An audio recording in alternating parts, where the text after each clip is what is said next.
What's up, guys? Bulkers in the attic here. We're going to be looking at my eBay watch list today. I got a request to do another one of these videos.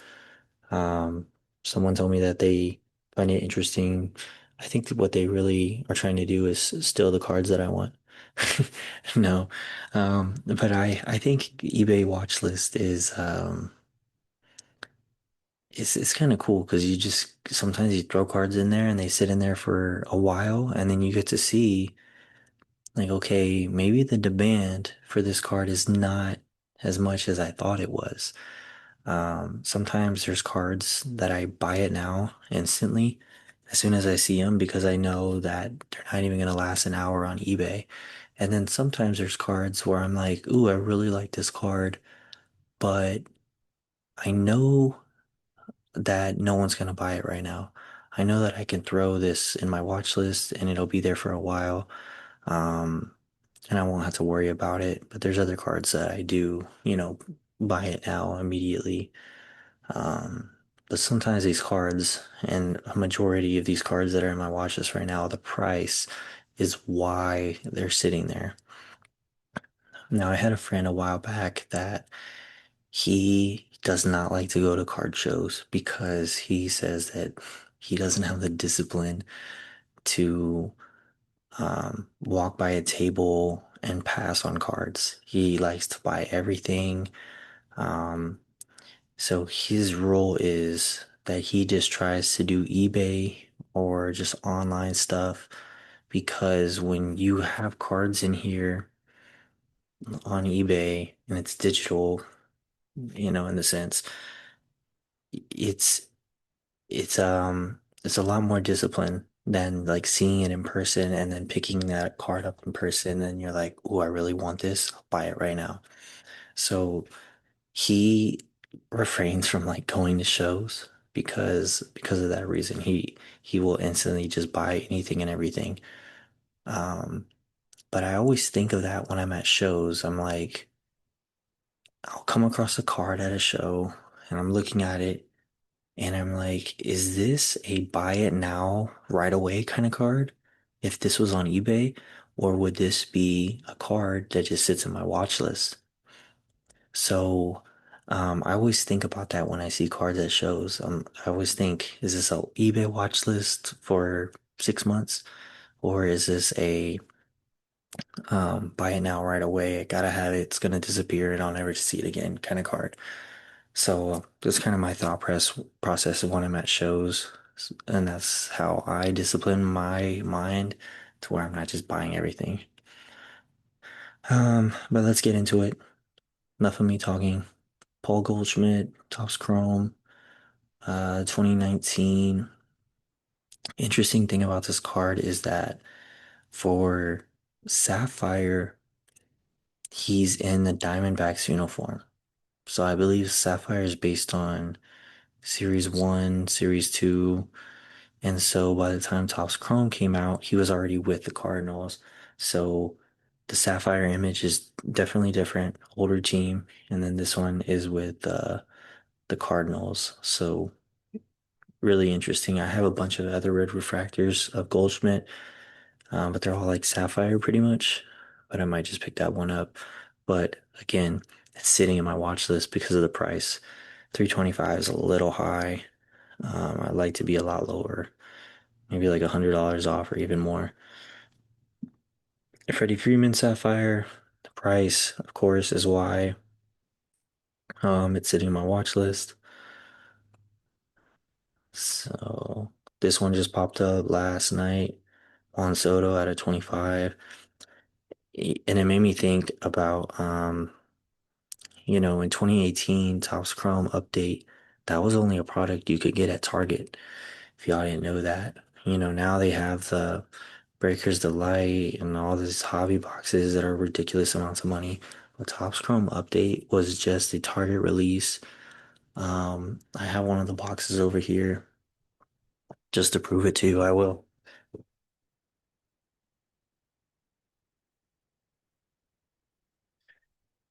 That card right there, that Juan Soto, came out of one of these boxes. 2018 update, and look at the price.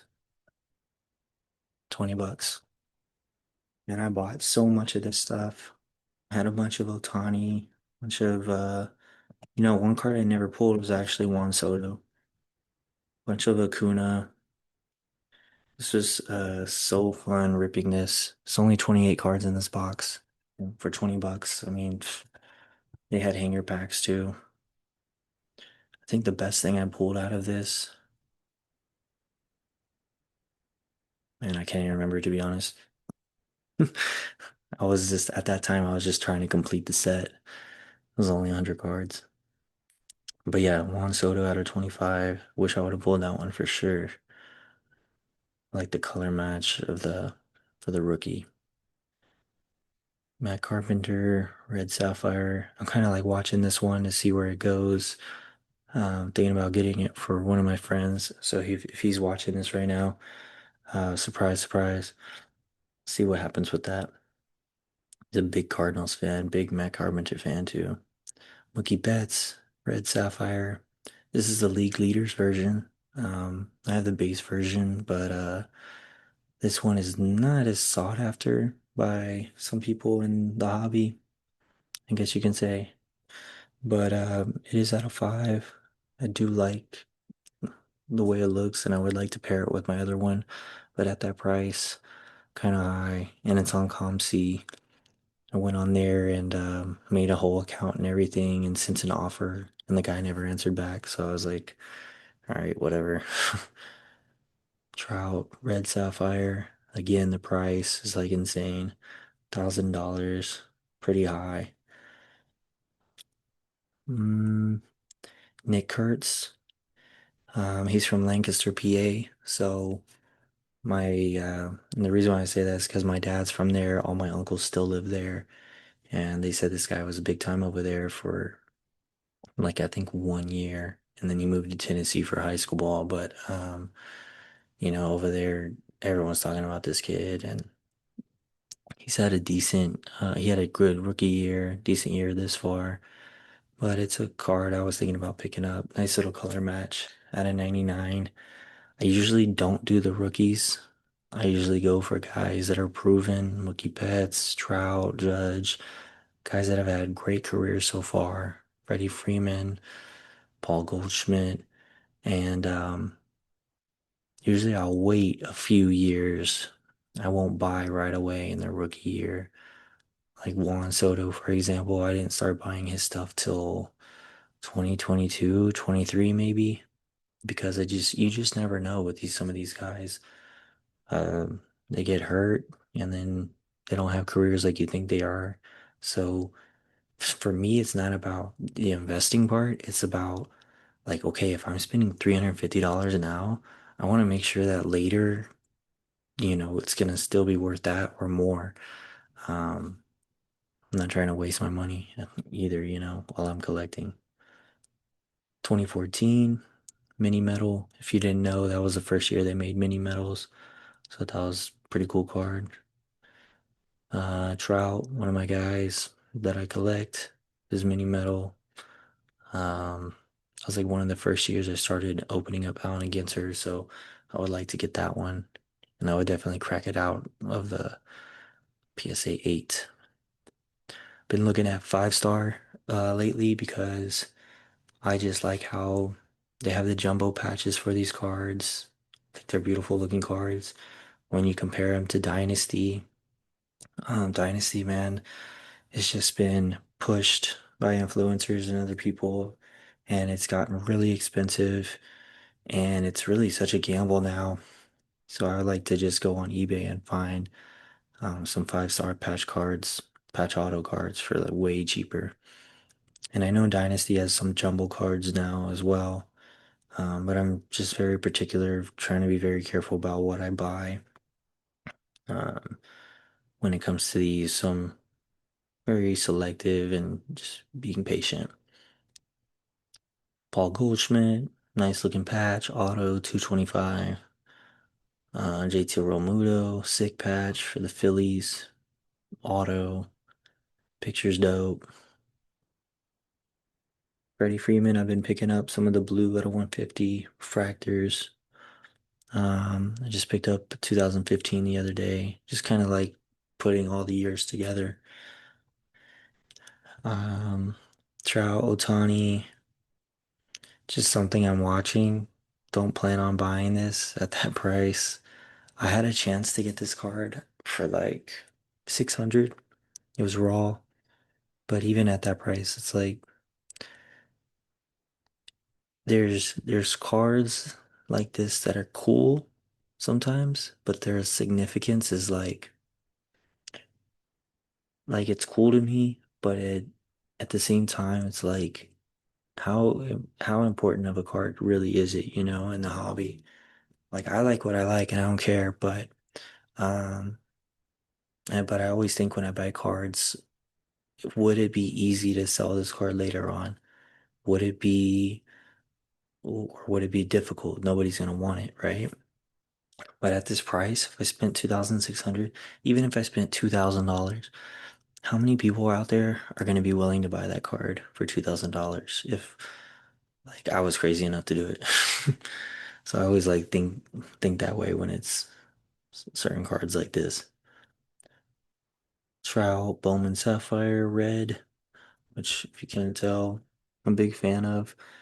Um, 700 is kind of high. Usually I see these cards like 350 to 400 bucks. So I would like to have that, but that's why it's sitting on my watch list. Juan Soto, my Trout patch, on card auto. Only thing kind of holding me back here is the fact that like Soto's in a Padres uniform and then the price. It's not terrible, but it's just like one of those cards. It's like he's not on the Padres anymore. He was there for a little bit. Same with the Yankee stuff. I don't mind picking up national stuff, and I feel like I don't really care about picking up Met stuff either, because that's where he's going to be for the long run. But that Padre Yankee era is just kind of weird. So, but I like him as a player. Think that's a sick card. Probably not going to buy it, just watching it really. Miguel Cabrera, Hall of Famer. The grading subs on this are like pretty sick. They're all 9.5, which is on kind of unheard of for like some of these patch autos that these players sign and throw across the table.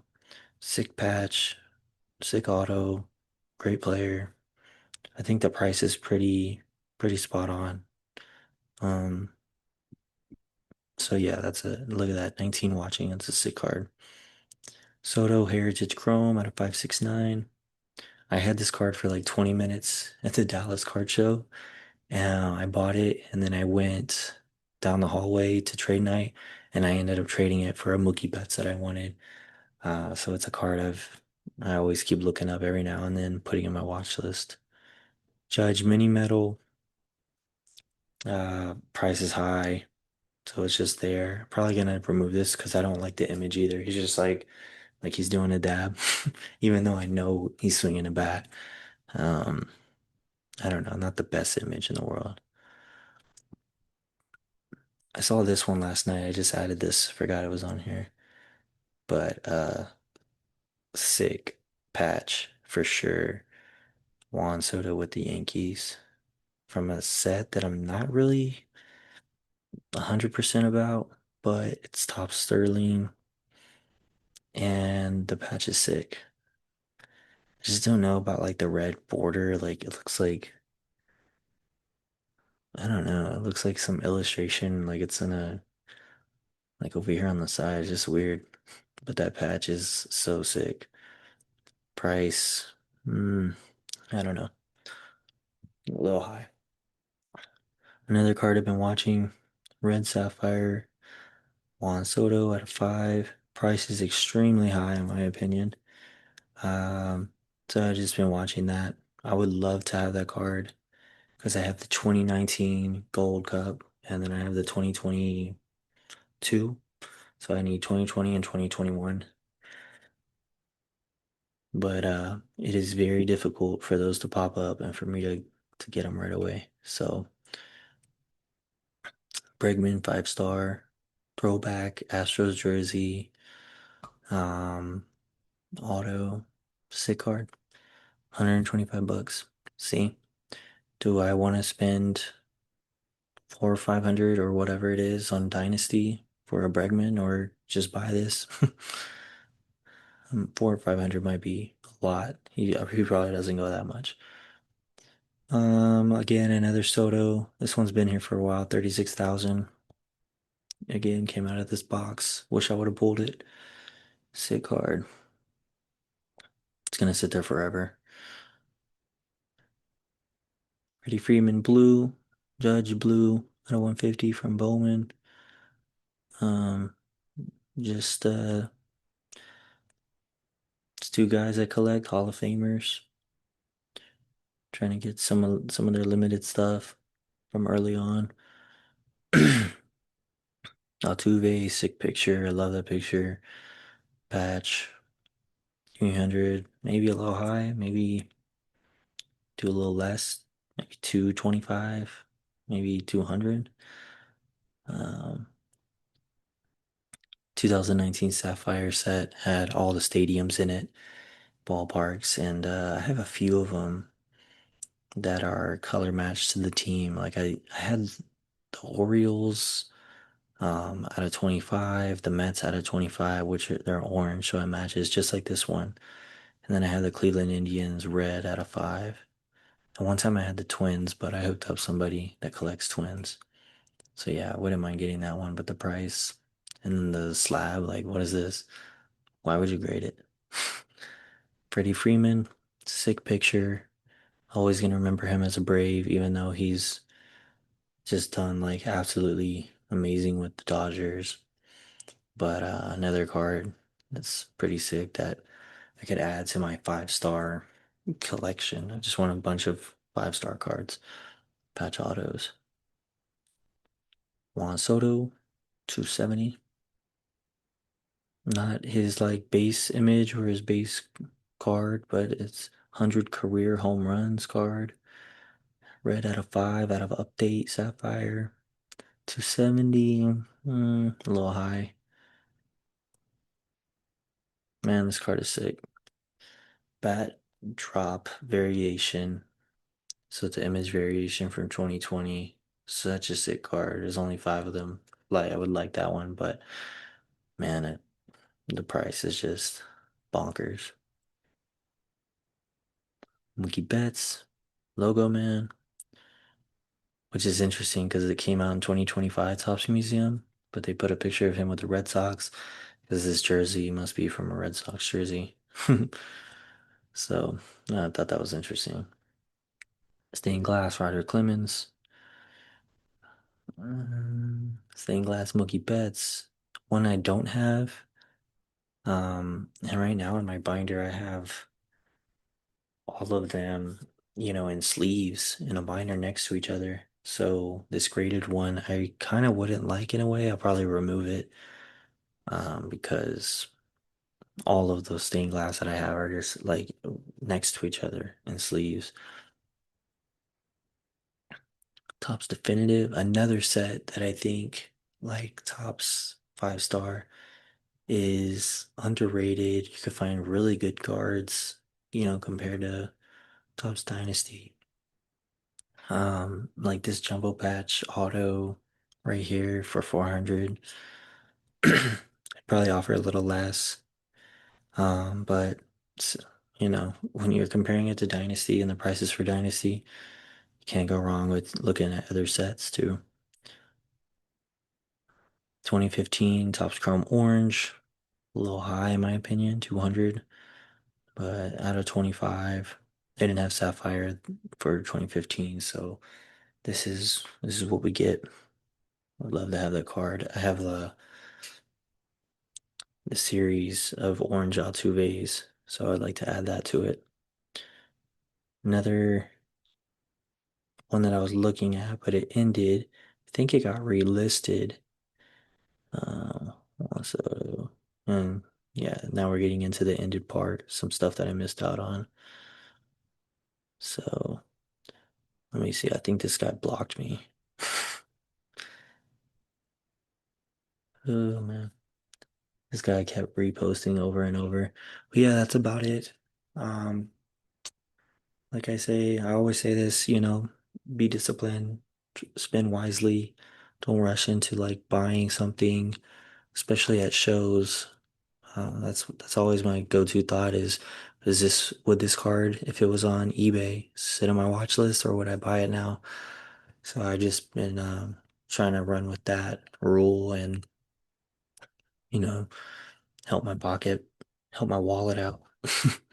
But yeah, guys, keep collecting, have fun, and rip less wax and buy more singles. See you later.